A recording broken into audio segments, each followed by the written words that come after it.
السلام عليكم ورحمة الله وبركاته. اللهم صل وسلم وبارك على سيدنا محمد وعلى آله وأصحابه أجمعين.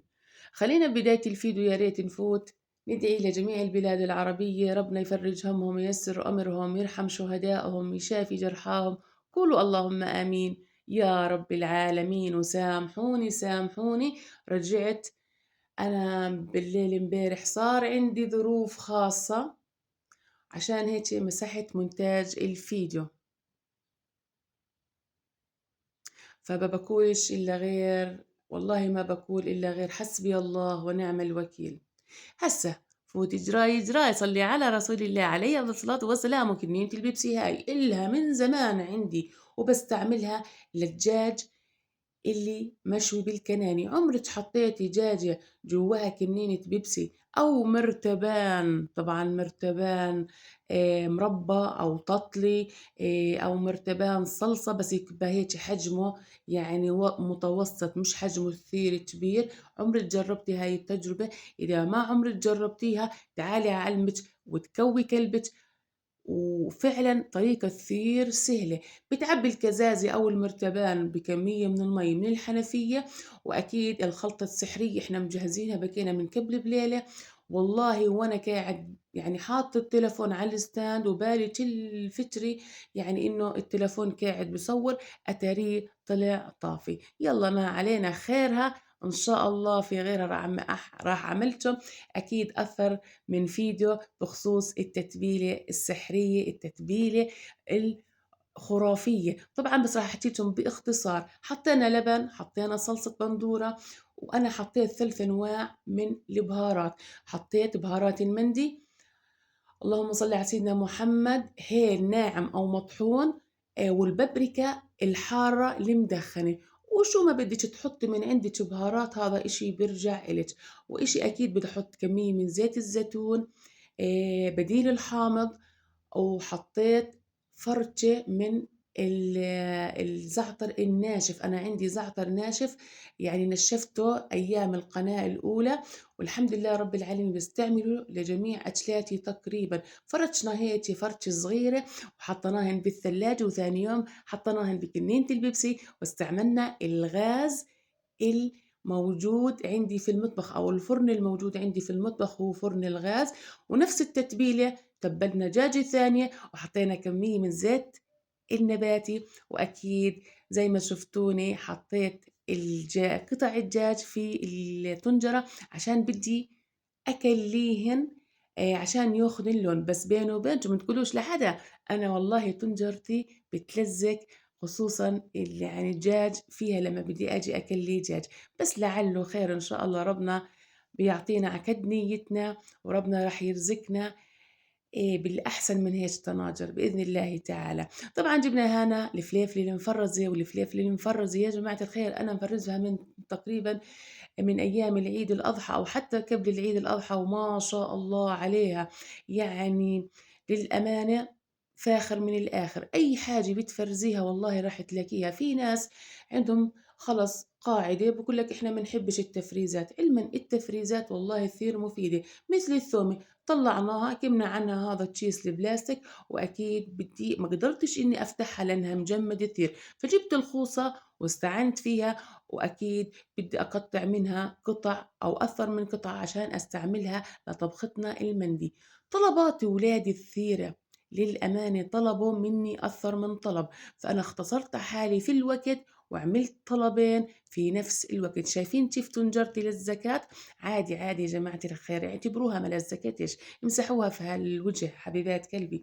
يلا هسه فوتي جراي جراي، صلي على رسول الله عليه أفضل الصلاة والسلام. وأكيد أنا هسا بدي أحوس الخضار مع الدجاج، بدي أخلي كل إشي ياخد من نكهته الأصلية. يعني الخضار تاخد نكهتها من الدجاج، والدجاج ياخد نكهته من الخضار، وأخلي السوائل تنزل. طبعا أنا فاتح الغاز على نار عالية عشان الخضار والدجاج ينزلوا السوائل اللي عندهم. وبعدين أنا راح أضيف عليها كمية من المي، كمية بسيطة، لأني ما بدي أستوي الدجاج على الآخر. وأكيد راح نحط رشة من بهارات المندي ورشة من الملح، وبنرجع بنقول البهارات عالم كبير، إذا أنتِ حابة تضيفي أي نوع بهارات من عندِك خير وبركة.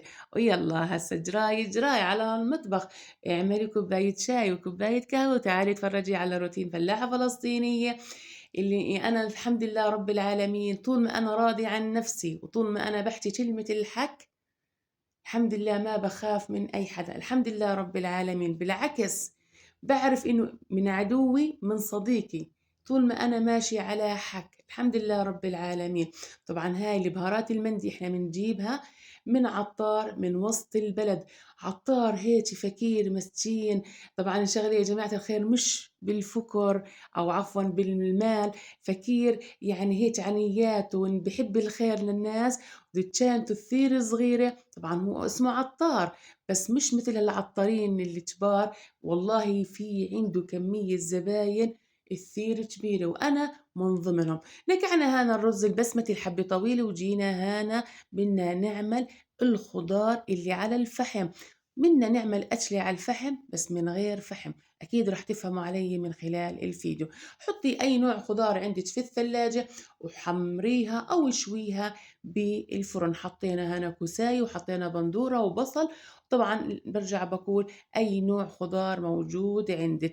هسا خلّينا نكسب الصلاة على الرسول عليه أفضل الصلاة والسلام، وشكرًا مليون شكر للألف أخ وأخت اللي انضموا على قناتي، ربنا يجبر خاطركم دنيا وآخرة.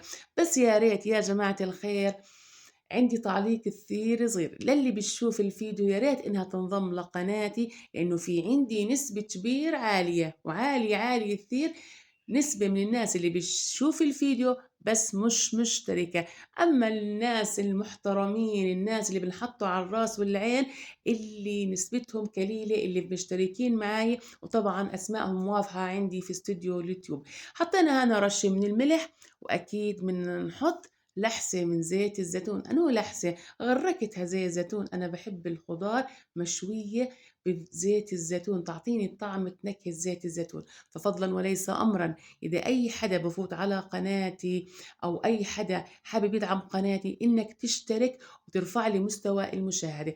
طبعًا الدقوس اللي إحنا أخدناه من القنوات الخليجية والله يعني الله يخلف عليهم على هاي الطريقة، طريقة كثير حلوة وسهلة. جيبي هالمولينكس وجيبي المقادير. عنا الحامض غالي فاستعملت بديل الحامض الله المستعان، والله تقولوا إنه بسكوب في مية مكترة ولا مية زمزم والله ما نداري، يلا ما علينا. حطينا البندورة وبصل وأكيد فلفل ورشة من الملح وحطيت عليها شوية من زيت الزيتون، وطبعا المقادير أو المقدار على حسب عيلتِك، يعني اعملي على حسب عيلتِك، طبعًا إشي أكيد أنا ما كتّرت لإني ناوي أعمل سلطة اللبن، السلطة الباردة هاي اللي فعلًا بتريّح الواحد بعد شغل طويل في المطبخ. ورشنا الخيار وطبعًا الخيار عنا طازة وحطينا اللبن، لبن اليوم كمان لبن طازة، بدنا نحط رشة من الملح.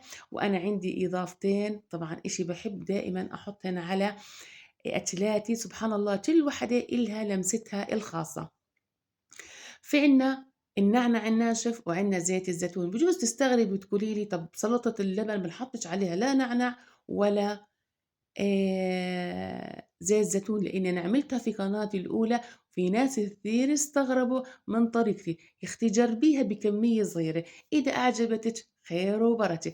طبعًا الدقوس حطيناه في الثلاجة وسلطة اللبن مع خيار أكيد بدنا نحطها في الثلاجة. وهسه بدي أعمل بيني وبين حالي صحن أو صحنين سلطة صغار طبعًا لزوم الغدا، لإنه أنا مش الكل بيحب الدقوس ولا الكل بيحب لبن بخيار، فإشي أكيد بدي أرضي جميع الأطراف. بالنسبة كيف نرضي جميع الأطراف؟ طبعًا أنا باعرف إني مقصّر في حاجته، يعني ما باردش على التعليقات على السريع، والله كثير هاي الأيام مشغولة، الله المستعان. وزي ما وعدتكم إن شاء الله إلي أول بث راح أعمله بإذن الله تعالى، طبعًا بعد إرادة الله راح أعمله بكريات عقب صلاة العشاء، فأهلًا وسهلًا في الجميع. فضلًا وليس أمرًا تدعموا البث اللي راح أعمله وتحضروا، وأكيد أنا ما راح أقصّر مع أي حدا بفوت على قناتي. طبعًا حطينا هنا الرز فوق كمية الدجاج والسوائل اللي ظلت من الدجاج. الدجاج ما ستويته على الأخير يا جماعة الخير، لإني بدي لسه أرجع أكمّل استواءه أكيد مع الرز. طبعًا حطينا هنا أو جهّزنا هنا صدرنا الفلاحي، صدرنا المتواضع اللي الحمد لله أنا رب العالمين بافتخر في نفسي، بافتخر في طبعي، في أسلوبي، ودائمًا باقول قدّر الله وما شاء فعل، الحمد لله رب العالمين. جهّزنا الفحم والحمد لله رب العالمين، الرز استوى والدجاج العروسة ماشي نقول الدجاجة، العروسة طلعناها من الفرن وحطيناها أو بدنا نحطها أكيد في صدر هيك على جنب. استعملت هنا فوطة نظيفة وبدي أسحب كنينة البيبسي بحذر لأنها الكنينة كثير سخنة. بس نصيحة، لما بدش تسحبي كنينة البيبسي أو المرتبان الكزاز اللي بتشوي فيه الدجاج لا تعرضيه للمي، بلاش لا سمح الله ينفجر أو ينكسر بين أيديك. أهم إشي السلامة العامة يا جماعة الخير. جبنا الخوصة المتواضعة وأكيد بدي أسحب الدجاجة وأنشلها وأبلش يعني أجهز في تزيين الصدر. أشلت مندي على الفحم على طلب ولادي وأنا اختصرتها في نفس الصدر واحد. ليش أوسخ صدورة وبدورة وصحونة وطناجر وأنا للأمانة وقت كثير ضيق. هسه لأول مرة، إذا أنت لأول مرة بتفوتي على قناة فلاحة فلسطينية وبيعجبك محتواها وبيعجبك خرافها وأكيد بيعجبك أسلوبها، يا ريت إنك ترجع تنضمي لقناتنا الجميلة قناتنا المتواضعة، ترفعوا لي مستوى المشاهدة يا جماعة الخير. واللايك اللايك بيلعب دور كبير، هو اللي فعلا بيخلي الفيديو يرتفع. كلبت الطنجرة ولحالي، تخيلوا يا جماعة الخير، والله الحمد لله رب العالمين لحالي، وطلعت أحلى كالب كيك. طبعا الطنجرة بتلزق وهذا الإشي إحنا اتفقنا عليه في البداية.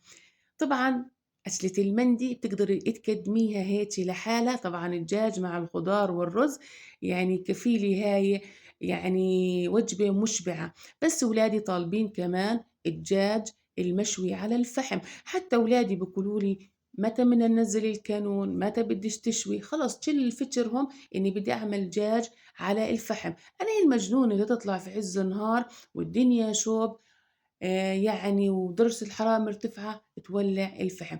فأنا عملت الدجاج بأسهل طريقة وأبسط طريقة. طبعًا جبنا المقص، هذا المقص خصوصي للمطبخ وأكيد باستعمله أيام والله للزراعة. قصّينا الدجاجة وحطينا الخضار على الصدر. إذا عجبِك فيديو اليوم لا تنسيني من اللايك والاشتراك، ويا ريت تفعلي لي زر الجرس عساس يوصلِك أي جديد. طبعًا حطينا هنا الفستق، وإذا وضعِك لوز حطي لوز يا مزيونة أنتِ وياها. وطبعًا عندي هنا الفحم اللي أنا فعلًا بكيت ناوي أعمل لولادي أكلة مندي على الفحم، بس من غير فحم ومن غير ما نوسخ حوش الدار. وأكيد لإنه يعني لمّا تنزلي الكانون أكيد مليون في المِيّة راح يأثر عليك الجلد.